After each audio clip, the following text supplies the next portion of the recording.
उत्तराखंड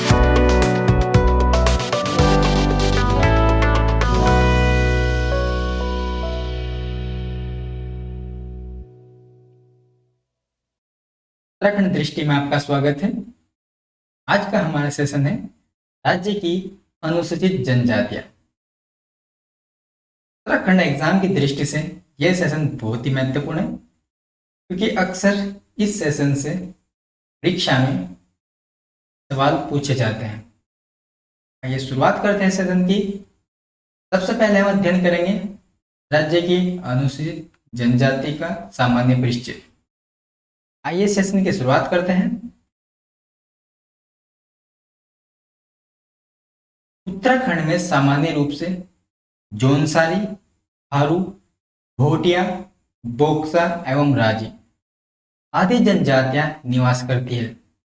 इनके अलावा राठी आदि जनजातियां भी हैं, लेकिन इनकी आबादी राज्य में बहुत कम है।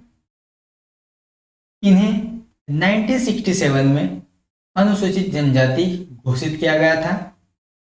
राज्य में सर्वाधिक अनुसूचित जनजाति वाला जिला उधम सिंह नगर है, जिसमें लगभग 1,23,000 की मात्रा में ये लोग रहते हैं। राज्य में सबसे कम अनुसूचित जनजाति वाला जिला रुद्रप्रयाग है। अनुसूचित जनजाति के सर्वाधिक जनसंख्या वाले 5 जिले घटते क्रम में इस प्रकार हैं: उधम सिंह नगर, देहरादून, पिथौरागढ़, चमोली तथा नैनीताल। अनुसूचित जनजाति के सबसे कम जनसंख्या वाले 5 जिले घटते क्रम में रुद्रप्रयाग, टिहरी गढ़वाल, अल्मोड़ा, चंपावत, बागेश्वर तथा अनुसूचित जनजाति के सर्वाधिक एवं सबसे कम प्रतिशत वाले जिले सर्वाधिक उधम सिंह नगर, जिसमें 7.46%, जबकि सबसे कम टिहरी जनपद में, जिसमें 0.14% जनसंख्या निवास करती है। तो ये था राज्य की अनुसूचित जनजातियों का सामान्य परिचय।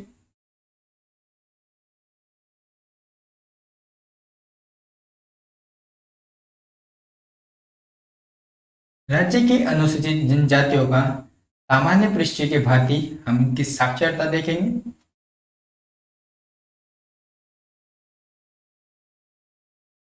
राज्य की 2011 की जनगणना के अनुसार औसत साक्षरता 73.9% है, जबकि पुरुषों की साक्षरता 83.8% है तथा महिलाओं की साक्षरता 62.5% है। राज्य में सर्वाधिक साक्षरता वाला जिला रुद्रप्रयाग है, जिसमें 86.3% साक्षरता है तथा राज्य में सबसे कम साक्षरता वाला जिला हरिद्वार है, जिसमें 62.1% साक्षरता देखने को मिलती है।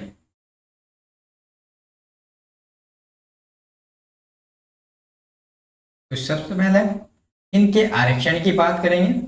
आखिरकार अनुसूचित जनजाति को राज्य में कितना आरक्षण मिला हुआ है। उत्तराखंड सरकार द्वारा जुलाई 2001 के शासन देश के अनुसार अनुसूचित जनजाति को 4% सीटों के आरक्षण की व्यवस्था है। राज्य विधानसभा में 70 सीटों में से 2 सीटें अनुसूचित जनजाति के लिए आरक्षित हैं, जो कि पहली सीट है देहरादून वाली चक्राता में तथा दूसरी सीट उधम सिंह नगर नानकमत्ता है।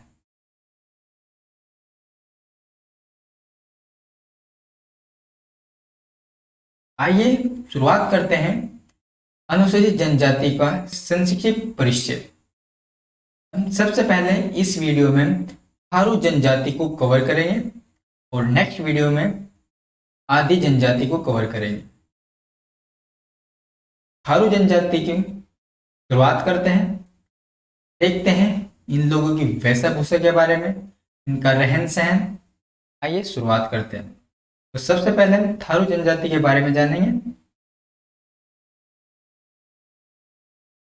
जिला या निवास स्थान, तो थारू जनजाति है उधम सिंह नगर के खटीमा, इछा, नानक मत्ता, सितारगंज के 141 गांव में निवास करती है।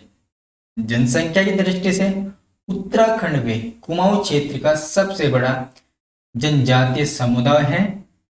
अगर इनकी उत्पत्ति की बात करें तो थारू किरात वंश का माना जाता है, लेकिन ये अपने को राणा प्रताप का वंशज मानते हैं। कुछ लोगों का ये भी मानना है चित्तौड़गढ़ से लंका लड़ाई में ये लोग गए थे, लेकिन वहां डर के कारण थर थर कांपने लगे, जिस कारण इन्हें थारू कहा जाता है। भाषा की बात करें, इनकी अपनी कोई विशिष्ट भाषा नहीं है, लेकिन ये अवधी, मिश्रित पहाड़ी, नेपाली, भावरी आदि भाषा बोलते हैं। यानी कि आप ये कह सकते हैं ये जहां पर भी निवास करते हैं ये वहां की स्थानीय भाषा को सीख लेते हैं। वेशभूषा के बारे में अगर हम इसकी बात करें तो पुरुष हिंदुत्व के प्रतीक के रूप में बड़ी चोटी रखते हैं।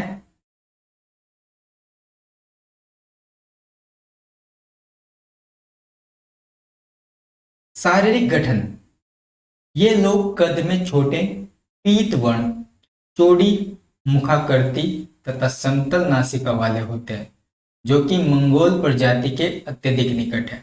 आप ये कह सकते हैं कि मंगोल जाति के जैसा ही इनका शारीरिक गठन है। आवास की बात करें, ये लोग मकान बनाने के लिए लकड़ी, पत्तों और नरकुल का प्रयोग करते हैं। भोजन, इनका मुख्य भोजन चावल और मछली है। इसके अलावा दाल, दूध, मांस, अंडे का भी प्रयोग ये लोग करते हैं। इनका मुख्य पेय पदार्थ तंबाकू व मदिरा है। चावल व मदिरा द्वारा वे निर्मित करते हैं, जिसे ये जाड़ कहते हैं।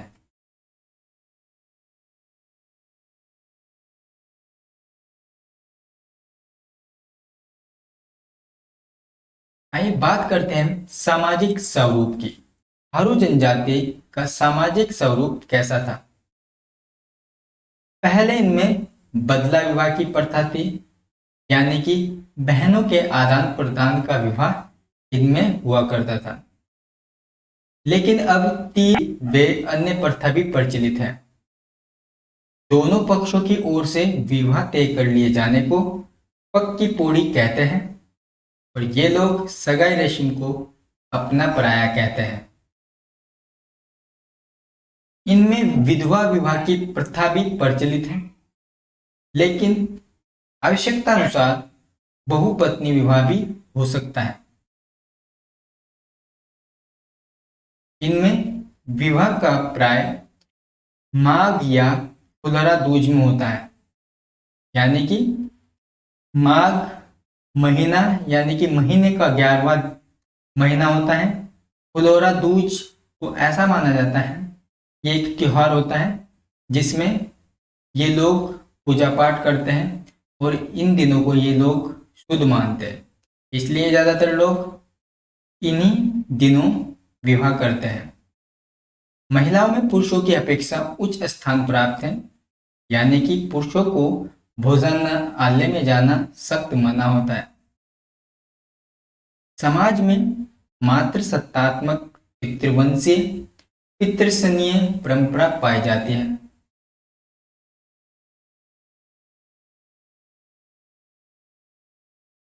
बात करते हैं थारू जनजाति के धर्म के बारे में। थारू जनजाति हिंदू धर्म को मानते हैं। देवी देवता पछावन, खड़गाभूत, काली, नगरयाई देवी, भूमिया या फिर बड़ा बाबा, पारो देव, राकत, कलवा, सहित अनेक देव देवता तथा भूत प्रेतों तथा अपने पूर्वजों की पूजा करते हैं। थारू जनजाति के त्योहार के बारे में बात करते हैं। दशहरा, होली, दीपावली, माघ की खिचड़ी, कन्हैया अष्टमी और बजर इनके प्रमुख त्योहार हैं। बजर नामक त्योहार ज्येष्ठ या वैशाख में मनाया जाता है। दिवाली को ये शोक पर्व के रूप में मनाते हैं। स्त्री और पुरुष दोनों के द्वारा मिलकर खिचड़ी नेतृत्व किया जाता है। बात करते हैं इनकी अर्थव्यवस्था के बारे में। मुख्यतः ये लोग कृषि तथा पशुपालन पर आधारित हैं तथा मुख्य रूप से ये लोग धान की खेती करते हैं। उत्तराखंड दृष्टि का अगर ये सेशन आपको अच्छा लगा है तो उत्तराखंड दृष्टि चैनल को आप लाइक एंड सब्सक्राइब जरूर कीजिए। आपसे फिर मुलाकात होगी अगले सेशन में। तब तक के लिए नमस्कार।